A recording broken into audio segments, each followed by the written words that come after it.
యోగరత్నావళి అని అందులో శంకర భగవత్పాదులు అంటారు, మనసు కుదురుకుపోయి అలా కూర్చుండిపోయి ఏకీకృతము చేస్తే భగవంతుని యందు ఎంత కదలిక లేని స్థితిలోకి వెళ్ళిపోవాలంటే మొట్టమొదట అతను అంత కదలలేదని నమ్మవలసినటువంటి వాడు మీ పక్కనున్నవాడు కాడు. తీగ నమ్ముతుంది. తీగ ఇలా వస్తోందనుకోండి పాకి, నేను జపం చేసుకుంటున్నాను అనుకోండి తెల్లవారకట్ట, పెరిగిన తీగ నా వేలు పట్టుకోదు, దానికి తెలుసు వీడు వెళ్ళిపోతాడు లేచని. అది పక్కనున్న ఓ ఎండు పుల్లని చుట్టుకుంటుంది, ఇది కదలదు అని. అసలు తపస్సులో ఉన్నటువంటి వ్యక్తి అని పేరు ఏమిటంటే తీగ అల్లుకుని ఉండాలి.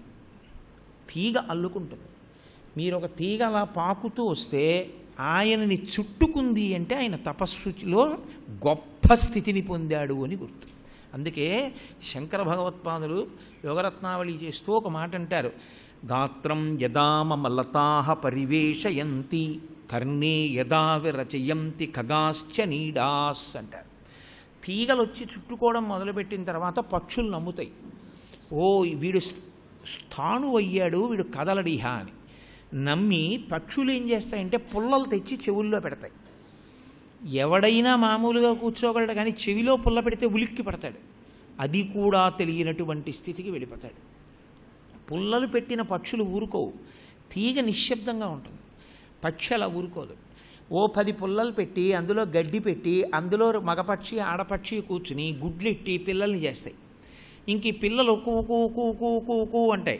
ఆడపక్షి పరిగెత్తికెళ్ళను, ఓ పురుగట్రాను, ఇవి కూకు కూకు అంటుంటే వీటి నోట్లో పెడుతుండను. రొద 2 చెవుల్లో పక్షులు గూళ్ళు కట్టి ఇంత రొద చేస్తున్నా తనకి ఏమీ తెలియని స్థితిలో లోపల ఈశ్వరుణ్ణి పట్టుకుని ఉంటాడు. అదిగో అలా వెళ్ళిపోయినటువంటి వాడు అంత గొప్ప తపస్సు చేసిన వాడెవరో అది అనన్య సామాన్యమైనటువంటి తపస్సు. అది దుస్తరం. అది అలా మనసును నిలబెట్టడం సాధ్యం కాదు, కదులుతుంది. శంకర భగవత్పాదులు సిద్ధాంతీకరించారు, ఈ భూమండలం మొత్తం మీద మనసు తొందరగా లయమయ్యేది ఎక్కడవుతుంది అని అడిగారు. శ్రీశైల శృంగకు హరేషు కదోపలప్స్యే గాత్రం యదామలతాః పరివేషయంతి అన్నారు. ఒక్క శ్రీశైల క్షేత్రంలో మాత్రం తొందరగా మనోలయమైపోతుంది. మీరు పెద్ద ప్రయత్నం చెయ్యవలసిన అవసరం లేకుండా శ్రీశైల శృంగ కుహరేషు, శ్రీశైలంలో ఉన్నటువంటి పర్వత గుహలో కూర్చుంటే, మొట్టమొదటే చప్పుళ్ళయ్యే చోట కూర్చుంటే ఎలా లయమవుతుంది అంటే ఎవరినో చెయ్యమని నా ఉద్దేశ్యం కాదు సుమా, చెప్తున్నాను. ఆ సాధనకి కొంత తర్ఫీదు ఉండాలి, లేకుండా హఠాత్తుగా కూర్చోకూడదు, లేనిపోని ఇబ్బందులు వస్తాయి. అలా కూర్చోగలిగితే మనోలయమవడము చాలా తేలిక. శ్రీశైల ప్రాంతమునకు ఆ శక్తి ఉన్నది. ఎందుకంటే శంకర భగవత్పాదులకి ఒక అలవాటు ఉంది, ఆయన ఎప్పుడు ఏ క్షేత్రాన్ని ప్రస్తావించారు. అటువంటి శంకర భగవత్పాదులు శివానంద లహరి చేసినప్పుడు 50-51 2 శ్లోకాలు శ్రీశైల క్షేత్రం ఇచ్చేశారు.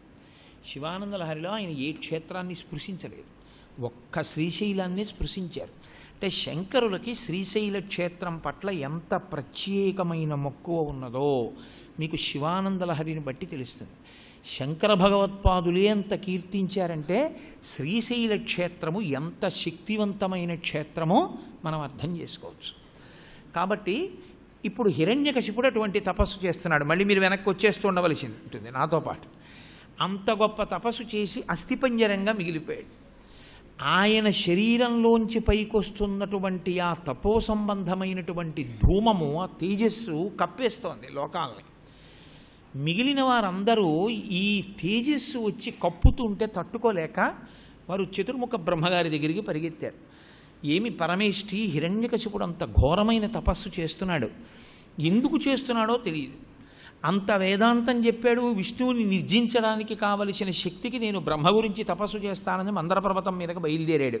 కాబట్టి మీరు తొందరగా దర్శనం ఇవ్వండి, లేకపోతే ఆ తపోధూమం అంతటినీ కప్పుతుంది అన్నారు. అంటే గబగబా వెళ్ళారు బ్రహ్మగారు. వెళ్ళి ఎదురుగుండా నిలబడ్డారు. నిలబడగానే ఈయనకి బాహ్య స్మృతి కలిగింది.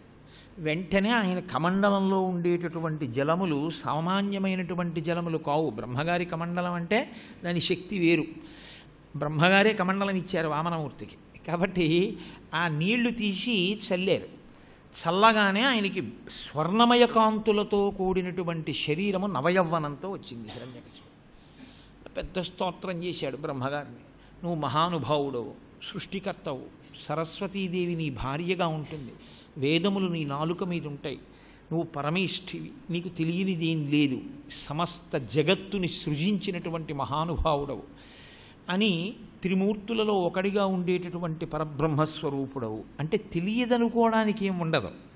రాక్షసత్వమునందుండే లక్షణం ఏమిటంటే అన్నీ తెలుసు, కానీ ఎన్ని తెలుసో అన్నిటినీ అంత అధమాధమ స్థాయిలో అంత తక్కువకి వాడుకునే ప్రయత్నం చేస్తూ ఉంటారు.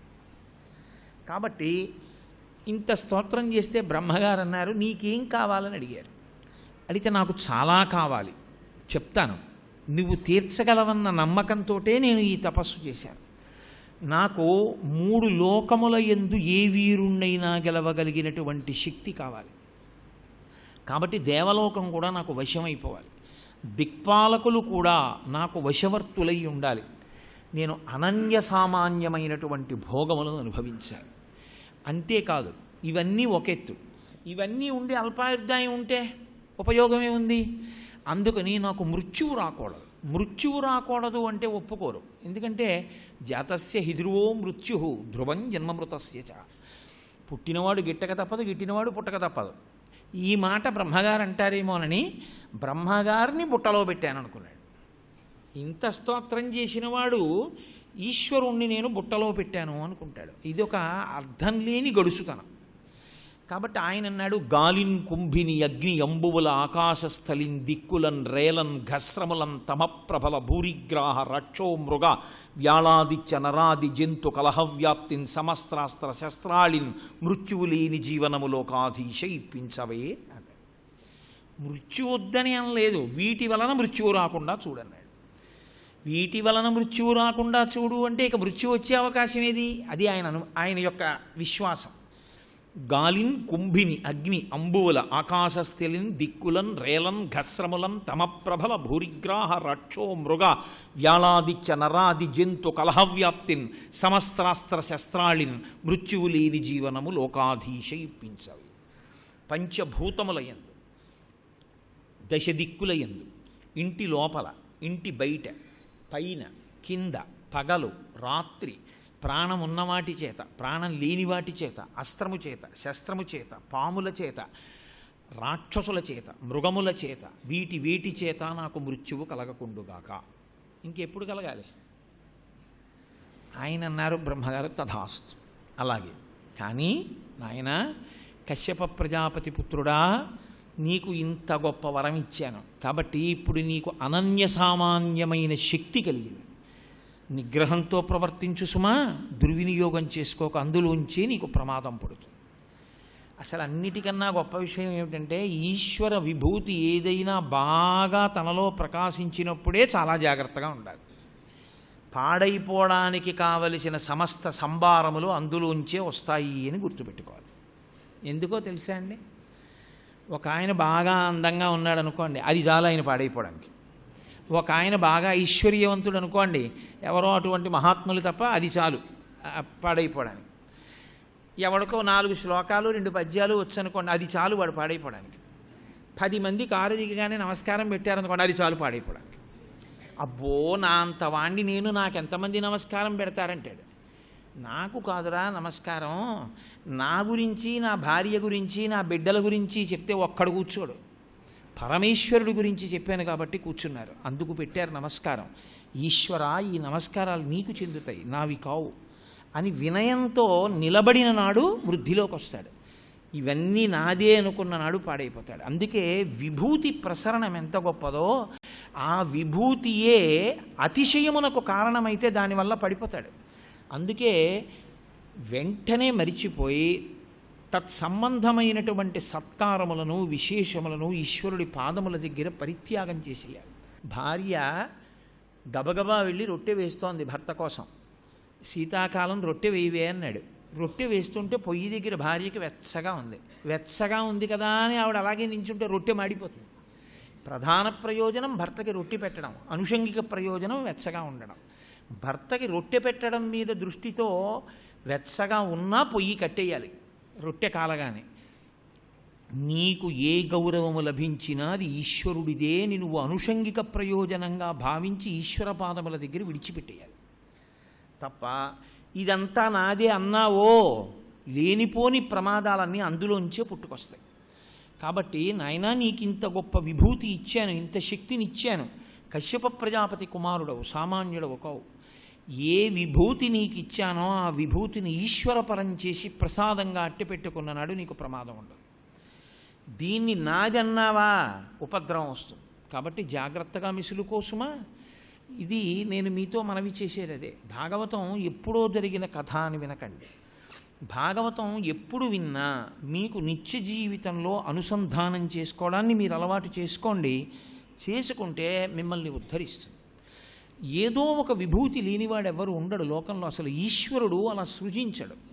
2 కన్నులు లేనివాడు అద్భుతంగా వైలిన్ వాయిస్తాడు. నేను ఎందరో మహాత్ముల్ని చూశాను, 2 కళ్ళు ఉండవు. పాడుతున్నటువంటి పాటని కానీ ఎదురుగుండా శ్రోతల్ని కానీ వాళ్ళకి చూసే అవకాశం ఉండదు. వాళ్ళని తీసుకొచ్చి ఆసనం వేసి కూర్చోపెట్టిన తర్వాత మైకు కూడా తడుముకుని వాళ్ళు ఆ వైలిన్ వాయించినప్పుడు మైకులోకి ఆ శబ్దం వెళ్ళేటట్టుగా వాళ్ళు దాన్ని సర్దుబాటు చేసుకొని బట్ట సర్దుకుని కూర్చుంటారు. ఆయన పాట పాడుతుంటే వీళ్ళ దృష్టి ఇంకొక చోట పెట్టడానికి ఏముంది? ఎంతమంది సభలో ఉన్నారో, ఎంతమంది చప్పట్లు కొడుతున్నారో, ఎంతమంది తలూపుతున్నారో ఆయనకి అక్కర్లేదుగా. కాబట్టి ఆయన నాదోపాసనకి ఆయనకి అవకాశం కుదురుతుంది. అప్పుడు ఆయన పాటనే వింటూ వైలిన్ వాయిస్తూ ఉంటాడు. అది నిజంగా ఈశ్వరుడు 2 కన్నులు లేనివాడికి అంత గొప్ప విభూతినిచ్చాడు.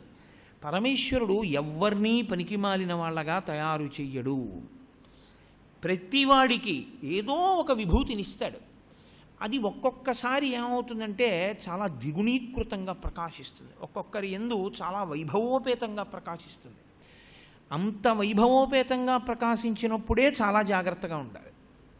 అది ఎందుకు పనికి రావలసి ఉంటుందంటే 10 మంది ప్రయోజనానికి పనికిరాదు. అంతేకాని 10 మంది వింటున్నారు కదా నువ్వు చెప్పేది అన్న ఉద్దేశ్యంతో నీ నోటికొచ్చింది నువ్వు మాట్లాడకూడదు. నువ్వు ఎప్పుడు మాట్లాడినా శాస్త్రానికి కట్టుబడి మాట్లాడడం నువ్వు అలవాటు చేసుకోవాలి. ఈశ్వరుడు ఏ విభూతి మీకు ఇచ్చాడో దాన్ని ఈశ్వర ప్రసాదంగా ఉంచుకున్నంత కాలం ప్రమాదం రాదు.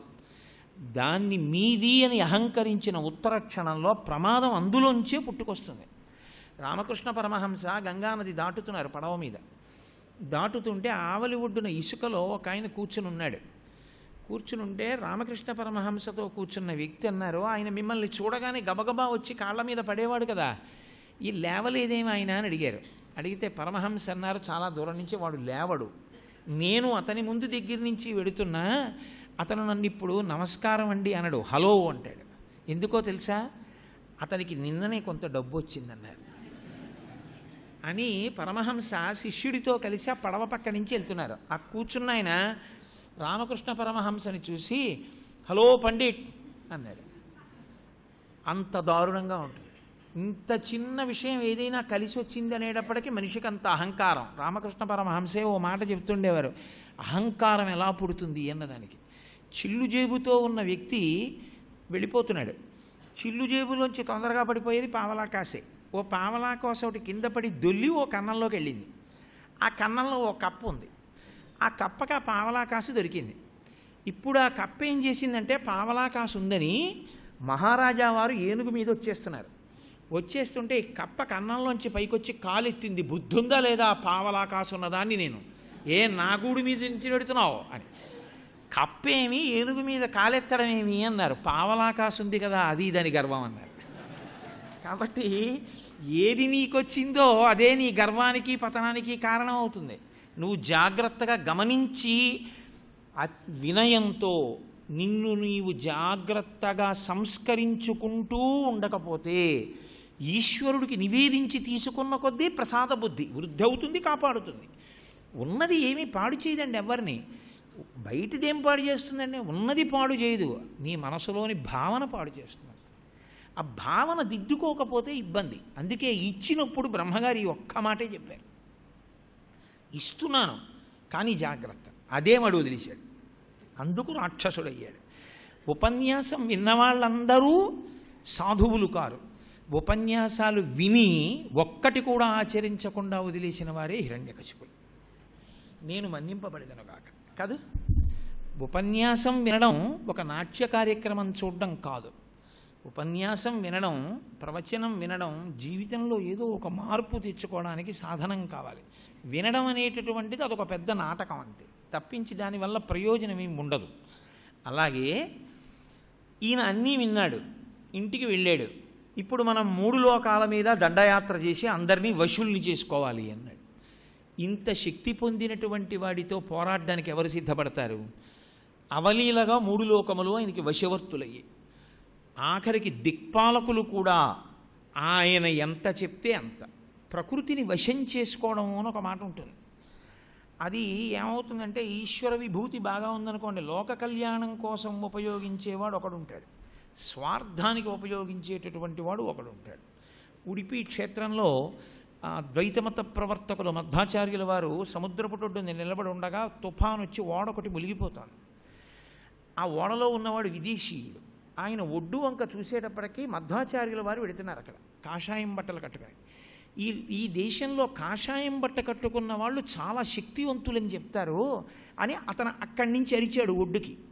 రక్షించండి, రక్షించండి, రక్షించండి అని మధ్వాచార్యుల వారిని చూసి అరిచాడు. మధ్వాచార్యుల వారు పైనున్న అంగీ తీసి ఒక్కసారి ఆకాశం వంక చూసి ఆగో అన్నారు. ఆగిపోయింది తుఫాను. సముద్రం వెంటనే ప్రశాంతపడిపోయింది. మహానుభావ, ఒక్కసారి ఈ పడవలో నా ఓడలోకి వచ్చి మీకు ఏది కావాలో అది తీసుకోండి అంటే మధ్వాచార్యుల వారు, నాకెందుకు, నువ్వు అడిగావు, నేను కనికరించాను. ఆయన కోసం ఆయన ఏం ఆపుకోరు, ఆయనకి రక్షించాలనిపించింది రక్షించారు. ఒప్పుకోలేదు అతను. పడవలో వెళ్ళారు. మహానుభావుడు ఆయన వెళ్ళి ఓడలోకి దిగి ఒక చందనపు దొంగ ఒకటి కనపడింది. ఇది నాకు ఇమ్మని అడిగారు. అది తీసుకొస్తే అది ఎక్కడో శ్రీవైకుంఠంలో ఒకానొక నాడు శ్రీమన్నారాయణుండి రుక్మిణీదేవి దేవకీదేవి అడిగారు, బాలకృష్ణుడిగా చాలా లీలలు చేశావంటారు, యశోద చూసింది నేను చూడలేదు. రుక్మిణీదేవి అంది, నేను కూడా బాలకృష్ణ రూపం చూడలేదు, ముగ్ధ మనోహరం అంటారు. ఆ బాలకృష్ణ రూపాన్ని మీరు తయారు చేయించండి, మీకు తెలుస్తుంది కాబట్టి కృష్ణ అన్నారు. కృష్ణుడే బాలకృష్ణ స్వరూపాన్ని పొందాడు. అది తదనంతర కాలంలో యుగాలు మారిపోయినప్పుడు ఒక చోట పడిపోయి ఉండిపోయింది. అది ఆ చందనపు దొంగలోకి వెళ్ళిపోయింది. ఆ చందనపు దొంగనే మధ్వాచార్యులు వారు తీసుకొచ్చి తర్వాతి కాలంలో సంస్కరిస్తే అందులోంచి బయటకు వచ్చిన స్వామినే కోనేట్లో స్నానం చేయించి ప్రతిష్ఠ చేశారు. అదే ఉడిపి అంటాం మనం. ఇప్పటికీ ఉడిపిలో ఉన్నటువంటి కృష్ణ భగవానుడు మధ్వాచార్యుల వారికి లభించినటువంటి వైకుంఠంలో శ్రీమన్నారాయణుని చేతి తయారు చేయబడినటువంటి మూర్తి అది. అందుకే ఉడిపి క్షేత్రంలో అలంకారం ఓ గంటలో చేస్తాం, అరగంటలో చేస్తాం అనరు. కారణం ఏమంటే పీఠాధిపతులే అక్కడ అర్చన. మధ్వాచార్యుల వారి ఆధ్వర్యంలో ఉన్న మఠాలలో వాళ్ళు మార్చి మార్చి చేస్తూ ఉంటారు ఇన్ని నెలలని. వాళ్ళు ఆ రోజున కృష్ణ భగవానుడి దగ్గర కూర్చుని ధ్యానం చేస్తున్నప్పుడు వాళ్ళకి ధ్యానంలో ఏవి కనపడితే దాని కింద అలంకారం చేస్తారు. అందుకే ఒక్కొక్క రోజున గంటలు గంటలు పడుతుంది ఉడిపిలో కృష్ణ భగవానుడు అలంకారం. ఆయన్ని ఎవరు అందుకే ముట్టుకోరు కూడా. అది అంత దివ్యమైనటువంటి భవ్యమైనటువంటి మూర్తి. కాబట్టి ఒక్కొక్కరికి అనన్య సామాన్యమైనటువంటి శక్తి ఉంటుంది. ఆ శక్తిని లోక ప్రయోజనానికి వాడుతూ ఉంటారు కొందరు. మధ్వాచార్యుల వారు ఆనాడు అలా చేశారు కాబట్టి ఈనాడు మనకి ఉడిపి కృష్ణ భగవానుడు లభించాడు. మధ్వాచార్యుల వారు అంత శక్తివంతులు కాకపోతే మనకి ఉడిపి క్షేత్రంలో కృష్ణ భగవానుడి యొక్క మూర్తి లభించి ఉండేది కాదు. కానీ రాక్షసత్వము అన్న మాటకు అర్థం ఏంటంటే స్వార్థ ప్రయోజనానికి వాడుకోవడం. కాబట్టి ఇప్పుడు ఆయన ఏం చేశాడంటే మంచి ఎండలో బయటికి ఎడతాడు. మంచి ఎండలో బయటికి వెళ్ళినప్పుడు సూర్యుణ్ణి శాసిస్తాడు. నీవు బాగా ప్రకాశించకూడదు, మందంగా ఉండాలి, చల్లగా ఉండాలి అంటాడు. వాయువుని శాసిస్తాడు, నువ్వు గట్టిగా వీచకూడదు, నువ్వు చాలా మందంగా ఉండాలి. నాగలోకం నుంచి నాగులను పిలుస్తాడు, పిలిచి వాళ్ళని శాసిస్తాడు. నేను నడిచి వెడుతున్నప్పుడు మీరు పడగలు పట్టి నిలబడాలి, పడగలు కిందకు ఉంచి ఉంటే మీ పణుల మీద ఉన్నటువంటి మణుల కాంతులు నా పాదములకు దారి చూపిస్తూ ఉండాలి. ఆయన ఎలా చెప్తే పంచభూతములు దిక్పాలకులు ఆయనకి వశవర్తులై ఉండాలి. హవిస్సులన్నీ తానే తింటాడు. ఇక దేవతలకు హవిస్సులు లేవు. దేవతలు ఎవరు? నేనే పరబ్రహ్మాన్ని అంటాడు. ఈ స్థాయికి వెళ్ళిపోయి తనకి ఈశ్వరుని చేత దత్తము చేయబడినటువంటి శక్తిని దుర్వినియోగం చేస్తున్నాడు. కాబట్టి ఇప్పుడు అతనికి ఎదురుగుండా వెళ్ళి చెప్పగలిగినటువంటి శక్తి కూడా ఎవరికీ లేదు. ఆ కారణం చేత దేవతలు, యక్షులు, గంధర్వులు, కిన్నెరులు, కింపురుషులు, సిద్ధులు, సాధ్యులు, మహర్షులు వీళ్ళు రహస్య సమావేశం ఒకటి ఏర్పాటు చేసుకుని శ్రీవైకుంఠంలో ఉండేటటువంటి నారాయణమూర్తిని ఉద్దేశించి వారు ధ్యానం చేశారు. ఈశ్వర, మీరు మళ్ళీ ఒక రూపాన్ని ధరించి వచ్చి హిరణ్యకశిపుణ్ణి సంహరించాలి. సంహరిస్తే తప్ప ధర్మం నిలబడదు. మీరు ఒక్కటి జాగ్రత్తగా అర్థం చేసుకోవలసి ఉంటుంది ఎప్పుడు కూడా. సంహార ప్రక్రియ అనేటటువంటిది కారుణ్యమేనా? అసలు సంహరించడం కారుణ్యం అవుతుందా? ఇందులో ఉన్నటువంటి అంతరార్థం తెలియక చాలామంది శివుణ్ణి పూజ చేయడం అంటే భయపడుతూ ఉంటారు. శివుడు లైకారకుడు, సంహారమూర్తి, చంపేస్తాడండి అంటుంటారు.